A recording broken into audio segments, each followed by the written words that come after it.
kamago sirikal koyie to kaka nitie moliete moko ma ok nyal ok omiwa nif.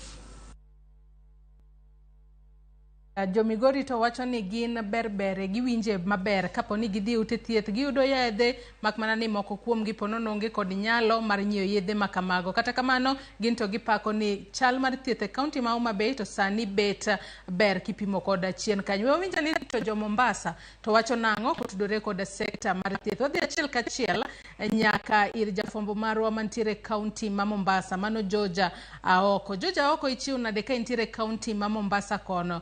Mombasa wacho nang'o kotudore kod chal mar thieth e counties magwa. Higni 10 sani nyaka sirikal mar loch gwenge ne chak tiyo e pacho kae. Aoko.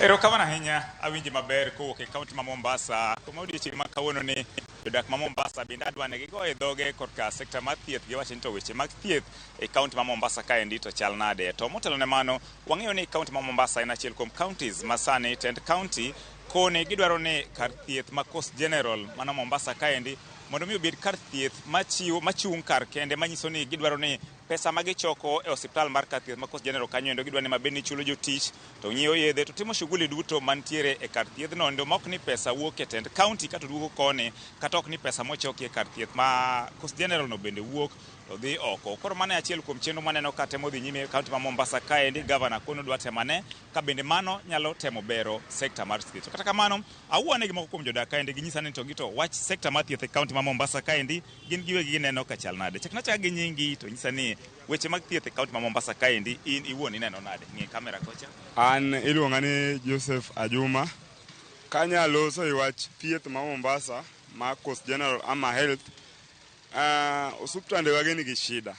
Niwach seche moko inyalo dhi osuptal kanyo ringo gi jatuo kohingore matek to kitere e emergency kata gotieno tiyudo ka mondo okawne okang' mar thieth onge maber, niwach nyaka ichak loso gi dhano ama nyaka maybe king'e ng'ato maduong' kanyo nyaka igoni sim kaka konyi. Lakini thieth makani kata seche moko kosethiedhi idwaro no mi idhi nyiewo yath oko, kendo yathno bende en very expensive. Koro wabe osetagowa kuom thieth ma Mombasa kanwach seche moko ionge ta pesa to idwa ni ng'ati othiedh to labda ng'ati no ohingore matek kabisa. Koro chuno ni kia ng'ato ibiro chuno ni ng'ati otho. To king'e ng'ato, king'e mkubwa moro tinyalo goni sim. Nitie kata osiepna moro na nyathino obedo matuo kano tero osiptal kanyo to mondo nothiedh nyathino to nyathino nohingore matek. Nochuno gojo ni mkubwa, to kionge mkubwa maanisha ni in ok nya thiedhi. Mano be gima duong' ma pitia ka i Coast General ka. Seche moko labda osethiedhi to clearings maybe ng'ama oteri kanyo no onge gi ngufu mar goli kacha, ama maybe onge gi namna mar goli kacha.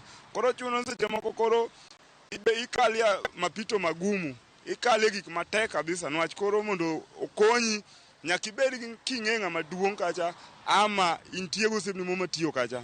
Kora kanyalo kali kanyo. Iparo ni solution mar wach ni nang'o, nikech iwacho midhieche mang'eny. Iparo ni mondo mi rakruok gi midhieche gi ang'o monego bed ni piny owacho kata tend county timo to chutho kwa ng'e ni sani sekta mar thieth no duogi e loch mag kor gwenge?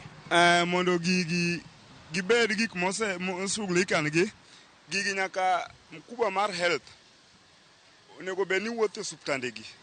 Kata seche moko nyalo poa jogo to rang kaka jogi tiyo.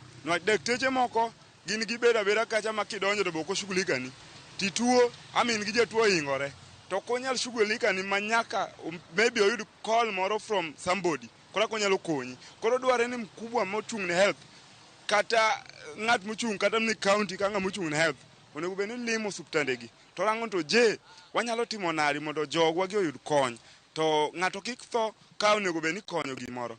Mano e gima onego bed ni timre ka. Ule ngat machielo kaendi. Karibu sana ndugu, tunazungumzia masuala ya afya katika kaunti ya Mombasa. Je, kama mkazi, kwa mtazamo wako sekta ya afya katika kaunti hii waiona iko vipi? Anza kwa jina. Mimi kwa majina naitwa Golvin Oktoi, naishi katika eneo bunge la Nyali. Kulingana ukweli, kusema ukweli, upande wa sekta ya afya iko chini. Manake hata ukienda katika eneo bunge la Nyali kuna sehemu ambayo inaitwa dispensary Maweni. Dawa ukienda pale kupewa unapewa dawa Panadol. Same ukienda Makadara pale ukiwa na mgonjwa umelaza, watakuambia uende ukanunue dawa. Ukienda pale unapata dawa hakuna, wanakutuma labda nenda mpaka kule kule Makadara Chemist kule karibu na town. Sasa tunajiuliza kwamba hizo dawa ziko wapi? Daktari wenyewe mwanzo wako slow kuhudumia mtu, hadi mtu pale katika pale emergency unapata mtu tayari anaumia na bado yuko pale anahangaika. Sasa upande wa afya, pande yangu mimi nasema kwamba upande wa county ya Mombasa iko chini sana. Inafaa rekebishe, madawa ziwekwe, daktari wakue na daktari pia wajua kwamba mgonjwa amekuja hapa si kupenda kwake, ni vile amekuwa mgonjwa ambao ule mgonjwa at least hahudumiwe vile inavyotakana kwa haraka. Maana akizidi kukalishwa pale ndio ule mgonjwa anazidi kuumia, anakufakiwa pale. Hiyo tu yangu pekee. Shukrani sana. Asante sana. Mana kakiwinjo janeno mar Ramogi mago mana Pach moko kuom jodak mantiere kaunti ma Mombasa kaendi kakoni adier sekta mar thieth noduoge tend loch gwenge, to kata kamano midhieche pod gineno kantiere. George Aoko, Ramogi TV, Mombasa.